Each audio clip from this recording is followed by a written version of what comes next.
To say that this was a dark episode of Jujutsu Kaisen, that would be an understatement. You know, seeing how the mother was introduced and how flawed she was, she tried her best to be a good mother. I honestly did not expect her death in this episode. However, when you saw the Sukuna finger on the table and the atmosphere built up this very ominous dark tone, it was very clear what was about to happen, and it's sad. Like, even though I was not emotionally attached to the mother, it's incredibly sad because of just everything that the character represented and what she was doing for Junpei's life. There was just so much to really dive into with that, and just seeing her death, it's honestly sad. I can't help but feel very sad for Junpei, and just how he had something very bright, something that was very bright in his life, just snatched away from him in a moment, and he doesn't even really know how to cope with. He doesn't really know exactly everything that happened, and there's a lot to really talk about, but it's very clear at this point. If you thought that Jujutsu Kaisen was already dark, then this episode lets you know that we have not even reached, you know, the beginning of how dark this series potentially could get. Because I've been constantly told when I was reading Chainsaw Man and other series prior, and when I was recommended Jujutsu Kaisen, that this series gets very dark. I was constantly told that Jujutsu Kaisen is a very dark and gritty series, and it takes nods of Hunter x Hunter, and just seeing this episode alone is very telling of that. I mean, the previous episodes were already telling, but this episode really takes it to a whole other level. Just seeing the atmosphere and what surrounds it, and then also the reveal of Junpei and the burn marks on top of his, head, his forehead, it just shows kind of how far this series is willing to go. I honestly really like the nature of the show. It's a really good way to build up atmosphere and this tension around Junpei and what his decisions might actually be. And there is a moral question that is building up behind the scenes with, Yuji and what decision he might have to make going forward within the series. And so let's tackle that first, because I think that is incredibly important, but it's also very quick to get out of the way before I get into the stuff with Junpei. So, the big moral that is building up right now is that as long as Yuji continues to be a jujutsu sorcerer and he continues to do what he's doing and he has to collect Sukuna's fingers, consume them, etc., eventually he's going to come in, odds with having to kill someone. Eventually, he might have to put an end to someone. Instead of doing what he always wanted to save people, stop people from having improper deaths, etc., he might have to be the one to cut the string on someone's life. And in this case, that's kind of what was brought up, and was being hinted that eventually, even if it does not happen within this arc, and it's definitely, this arc is trying to make you believe that he might have to do that for Junpei, that he might actually have to kill Junpei, and that might be the life he has to take. That's clearly what the moral is trying to build up towards. However, I don't really think that's the case. I think that this overall moral dilemma is something that's built up for long term that Yuji's gonna have to face. How long can he really hold on to his untainted soul until he no longer recognizes it anymore? I feel like that's kind of one of the big themes that this arc has been building up. Ever since, we had the introduction of, that, cursed spirit and all that, and how it's able to transfigure people's bodies, it's been about, like, tampering with souls, really trampling on what it means to have a soul for a human body, and what really is them, how the body is morphed around the soul itself, and seeing how it really does have a lot to do with Yuji as well, since he has Sukuna inside of him, and how his soul's kind of intertwined with him. Seeing that moral dilemma, I feel like, is going to be very important for Yuji to hold on to what he has, and not become the very monster that is Sukuna. But, backing up, though, the point I'm trying to say is that I feel like this episode definitely lets us know that before everything is said and done, I do feel like Yuji is going to have to make a very difficult decision, and he's probably going to have to take a life. However, will he take life is a question. Going by normal shonen logic that I've seen over the years, he probably wouldn't. However, the normal shonen logic no longer really applies nowadays in the current Weekly Shonen Jump manga. For instance, you have things to where characters are willing to kill other characters to be able to achieve their goals. I've seen it from countless series that are now airing in the magazine of, Weekly Shonen Jump. So seeing, maybe Yuji doing something like that isn't necessarily far-fetched.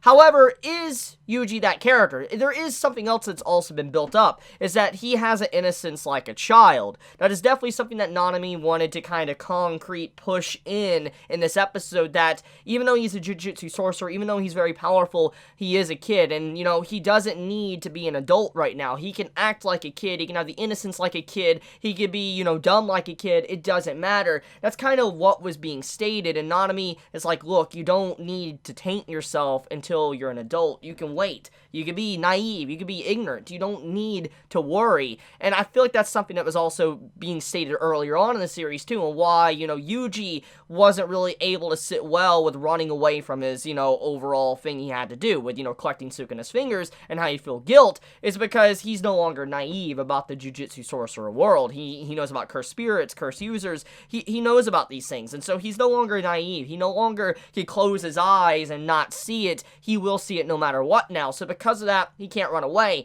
And so in a way, his innocence has already been tampered with and really distorted to a certain degree. But the question is, how far will his innocence be distorted until longer you can really not even call him innocent anymore? Okay, but anyways, I know it got really long-winded with that, but it's very interesting just seeing Yuji's character develop and kind of where the morals of the story is kind of nodding towards as the story progresses. But let's get into Junpei, since that is a big topic of discussion when it comes to this episode of Jujutsu Kaisen. So, Junpei as a character, clearly in terms of his demeanor, he's someone that is very antisocial. He's someone as an outcast within his social environment, which makes a lot of sense. We saw what happened in the previous episode with his brief flashback and how he's been bullied. He really didn't have a club to fit in because of he was being continuously bullied, and we get to see kind of the ramifications of how far the bullying went with the scar marks on the top of his forehead, which were burn marks of a cigarette burn.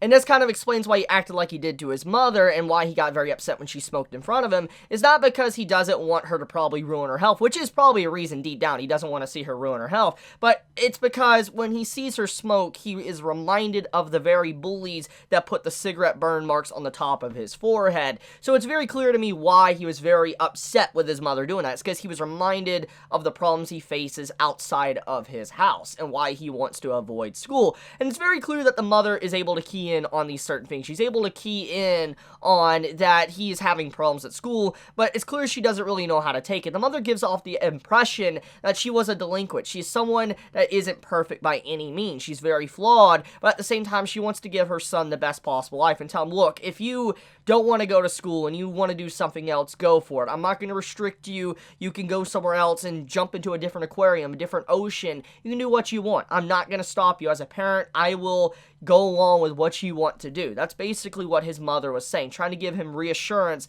that no matter what, I will love you and support you for whatever you want, which really makes the hit to when she died so much more impactful to Junpei, and why it had such an effect on him, because she was a shining ray in his life, basically saying, you don't need to go to school, you can go somewhere else, you can just be done with it and do something else that makes you actually happy. So I think that just seeing that connection with the burn marks and cigarettes of the mother is impactful, but there's more going on than just that. It's also the fact of how you could see that he had a very tight rope he was walking on before he even met, you know, Yuji in these 2 episodes. He almost wanted to get rid of the bullies, do his own thing. He was talking to the cursed spirit, and it's like, you know, oh, I don't necessarily want to kill people, etc., taint my soul, but at the same time, he was almost close to that point. He almost wanted to do that, which basically shows that he was getting closer and closer to having his soul blackened and turned into something that it once was not, which kind of goes along with the whole theme of what's been going on with, you know, the cursed spirit being able to transfigure the very essence of an individual soul. And seeing towards the end the tipping point of when he actually probably found his mother dead, he now is at that point to where he's probably made that decision where he will take the extra steps to get rid of those that cause him harm and those that he actually hates, which he took it to the school. And he has all reason to. He probably feels like because of just how much, you know, he's been bullied and what they do to him, etc., and how much money they have and all that, and the rich kid, that most likely they planted that finger in the middle of the room to, you know, get rid rid of his mother, to put a curse on her. And they might not have felt like, oh, she would have really died, but they did that just to torment the poor boy, and he is done with it. And so that's why he rushed to school to end it. He's tired of these individuals, these bullies, picking on him continuously. So I do think that the overall dilemma is realistic. I understand where Junpei's coming from. He's very emotional. He had someone that he truly loved literally die in front of him, and he had like a moment of darkness, and then a brief moment of happiness, and then darkness once again. You gotta imagine the emotional whiplash of dealing with something like that. Like, you're going through a bad time,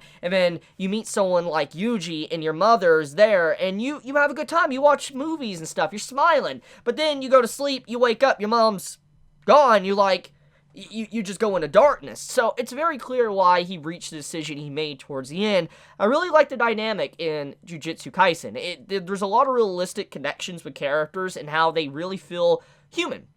I love that. It's really clear that the writing style of Jujutsu Kaisen is high quality, and I can't wait to see where this arc is going to go, though, because it's really, like I said, a moral dilemma right now for Yuji. Is he going to have to really take, Junpei's life, or will he refrain against it? And so how far is the cursed spirits behind the scenes really going to manipulate, the situation with Junpei and Yuji? That's also a question that comes to mind.